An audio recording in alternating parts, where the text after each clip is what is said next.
شعیب مراج اور آپ دیکھ رہے ہیں جی کے سپر ہسٹری چینل۔ مطالعہ پاکستان لازمی ایسوسیٹ ڈگری پروگرام طلباء اور طالبات کے لیے تیسرا لیکچر، جس میں ہم قیام پاکستان کے اسباب و محرکات بیان کریں گے، قیام پاکستان کے آغاز و مقاصد بیان کریں گے، اسی طرح سے تحریک پاکستان کی تعریف اور تحریک پاکستان کے نمایاں عوامل کی وضاحت کریں گے۔ Reason and motivations for the establishment of Pakistan, establishment of Pakistan objectives, explain the basic factor of movement of Pakistan. تو یہ ہمارے آج کے ٹاپک ہوں گے۔ ویڈیو میں آگے بڑھنے سے پہلے آپ سے گزارش ہے کہ اگر آپ ہمارے چینل پہ نئے ہیں تو ہمارے چینل کو سبسکرائب کریں اور بیل آئیکن کو دبائیں تاکہ ہر نئی آنے والی ویڈیو آپ کو سب سے پہلے مل سکے۔ سوال ہے، قیام پاکستان کے آغاز و مقاصد بیان کریں، یا سوال ہے قیام پاکستان کے اسباب و محرکات بیان کیجیے، یا سوال ہے نظریہ پاکستان کی تعریف کریں، تحریک پاکستان کے نمایاں عوامل کی وضاحت کریں۔ تو اس میں ہم نے دیکھنا ہے کہ پاکستان کا مطالبہ کیوں ہوا، اس کی تخلیق کی ضرورت کیوں محسوس کی گئی، جو پاکستان کو معرض وجود میں لانے کا باعث بنے۔ تو سب سے پہلے ہے، پاکستان ایک نظریے کے تحت وجود میں آیا اور یہی نظریہ پاکستان ملک کی بقا کا ضامن ہے۔ برِ صغیر کے مسلمانوں کے لیے الگ اسلامی ریاست کی قیام کی خواہش کی تائید کرتے ہوئے قائد اعظم نے فرمایا، تائید کا مطلب ہوتا ہے جانبداری۔ ہم نے پاکستان کا مطالبہ محض زمین کا ٹکڑا حاصل کرنے کے لیے نہیں کیا، بلکہ ہم ایک ایسی تجربہ گاہ حاصل کرنا چاہتے ہیں جہاں ہم اسلام کے اصولوں کو آزما سکیں۔ پھر اس کے بعد نظریہ پاکستان کی تعریفیں ہیں۔ کم سے کم آپ نے 2 اور زیادہ سے زیادہ 5 ڈیفینیشن آپ نے تحریر کرنی ہے۔ سید علی عباس نے نظریہ پاکستان کی تعریف کچھ اس طرح سے کی ہے: نظریہ پاکستان اور اسلام ہم معنی ہے۔ نظریہ پاکستان تعلیمات اسلامی کی عملی صورت کا نام ہے۔ ڈاکٹر اسلم سعید جو ہے وہ نظریہ پاکستان کی تعریف کچھ اس طرح سے کرتے ہیں: نظریہ پاکستان سے مراد انفرادی اور اجتماعی زندگیوں کو اسلام کے مطابق ڈالنا ہے اور ان نظریات سے بچنا ہے جو اسلام کے منافی ہیں۔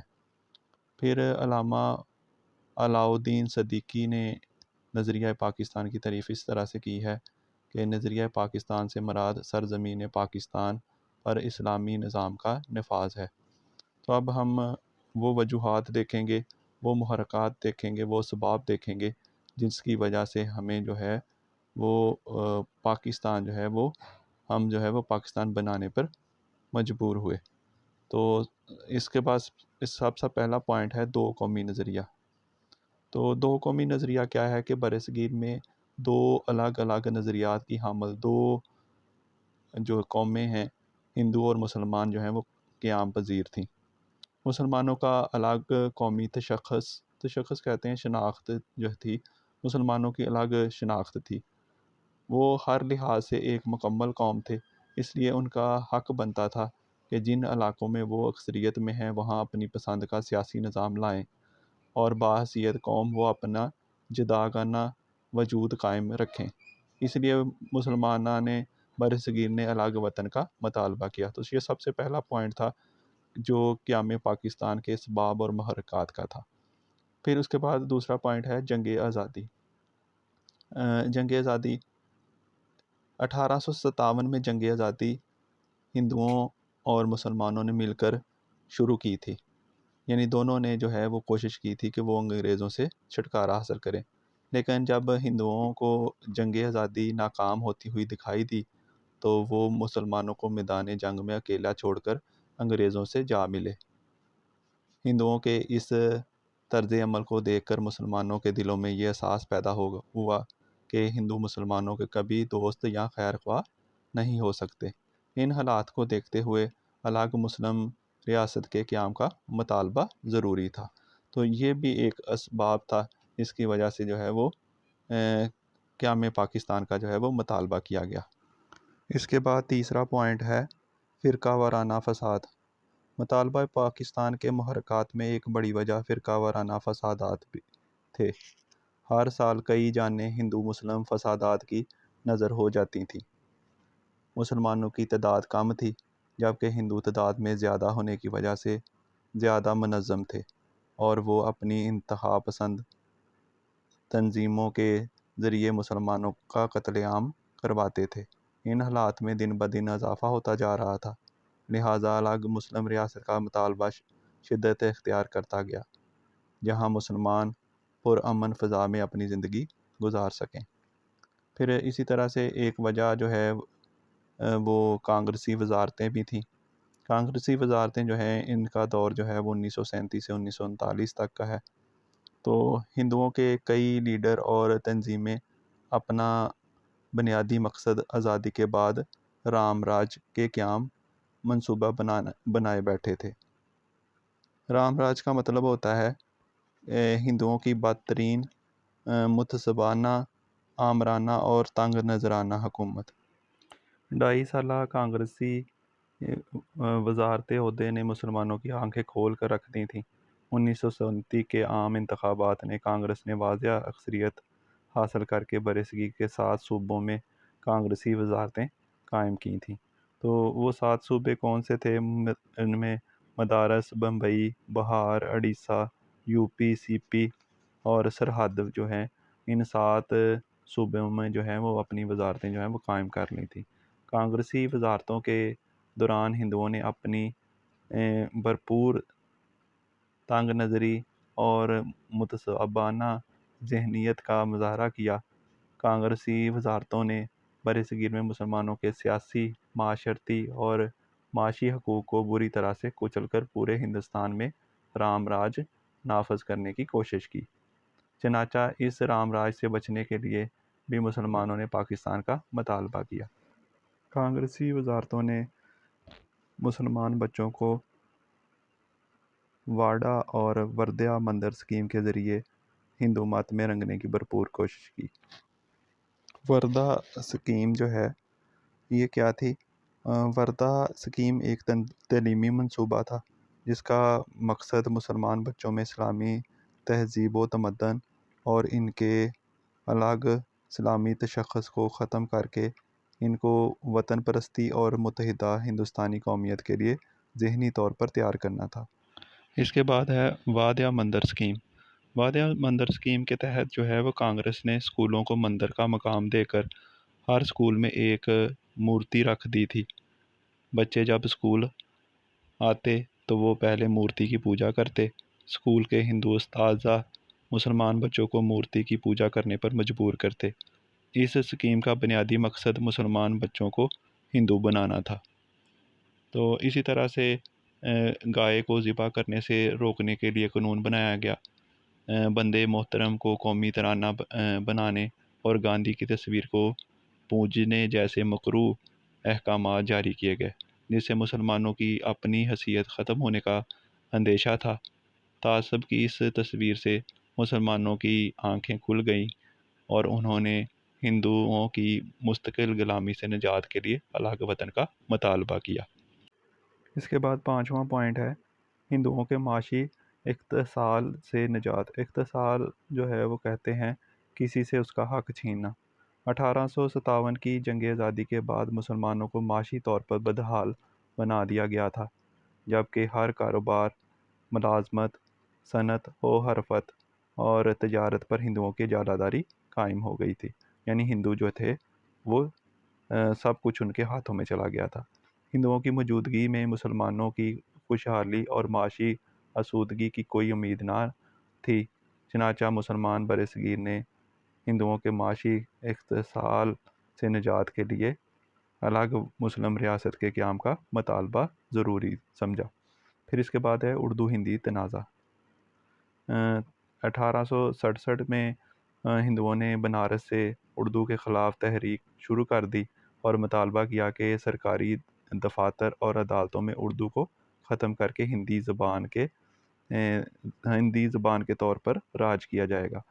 1937 کی کانگریسی وزارتوں میں ہندی کو ہندوستان کی سرکاری زبان قرار دیا گیا، چنانچہ اردو زبان کے تحفظ اور ثقافت کے حیاء کے لیے مسلمانوں نے حصول پاکستان کا مطالبہ کیا۔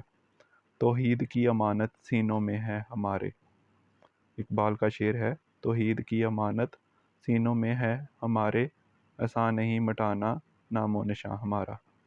پھر اس کے بعد ہے 7واں پوائنٹ ہے اسلامی معاشرے کی تشکیل کی آرزو۔ مسلمان اسلام کو عملی طور پر نافذ کرنا چاہتے تھے۔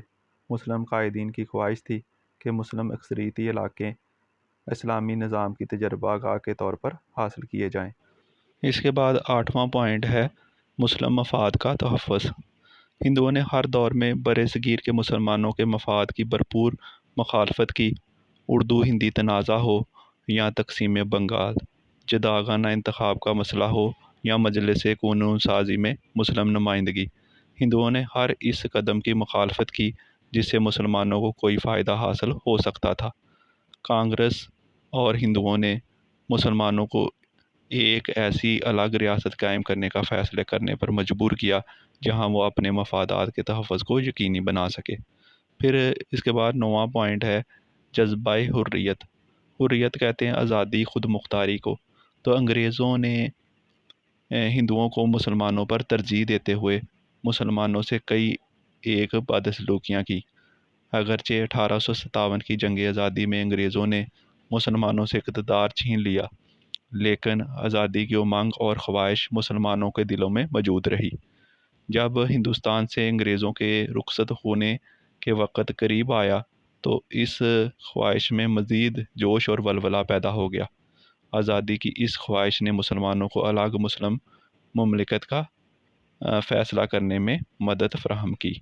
پھر اس کے بعد 10واں پوائنٹ ہے تو تقسیم بنگال کی منسوخی۔ انگریزوں نے 1905 میں تقسیم بنگال صرف اپنی انتظامی سہولیات کی خاطر کی تھی۔ یعنی 1905 میں کیا تھا کہ اتنی بڑی ایڈمنسٹریشن کا کام جو تھا وہ آسانی سے نہیں ہو سکتا تھا، تو انگریزوں نے یہ سوچا کہ کیوں نہ بنگال کو تقسیم کر دیا جائے۔ تو اس وقت بنگال کو 2 حصوں میں تقسیم کر دیا گیا تھا 1905 میں۔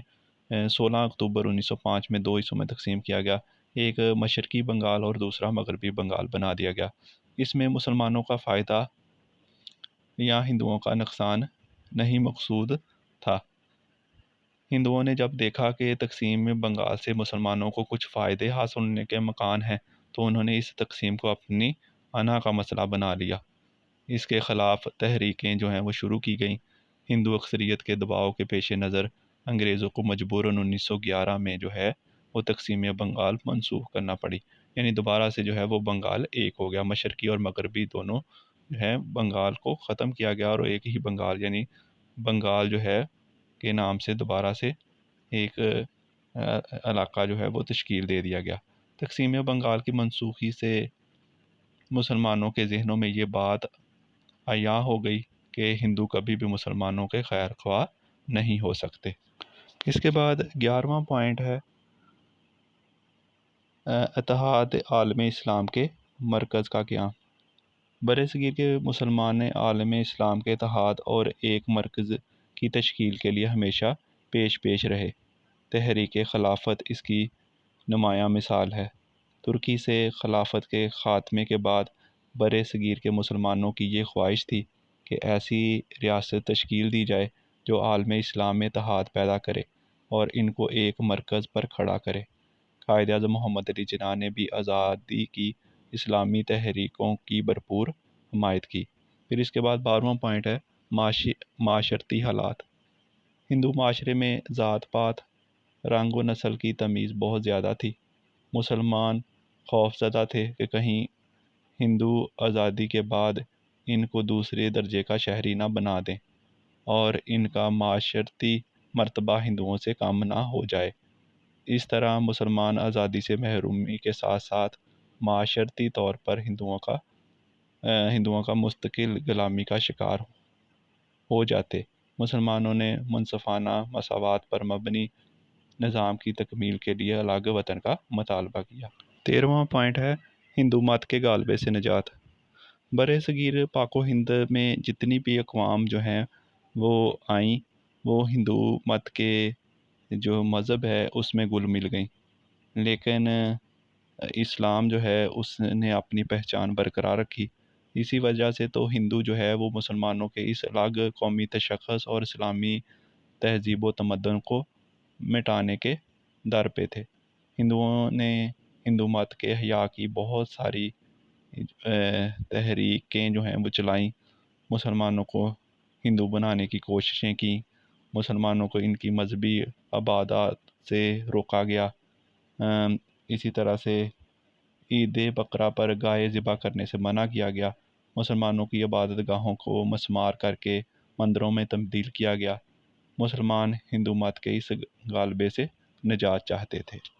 اس کے بعد 14واں پوائنٹ ہے کانگریس کا ہندو نواز رویہ۔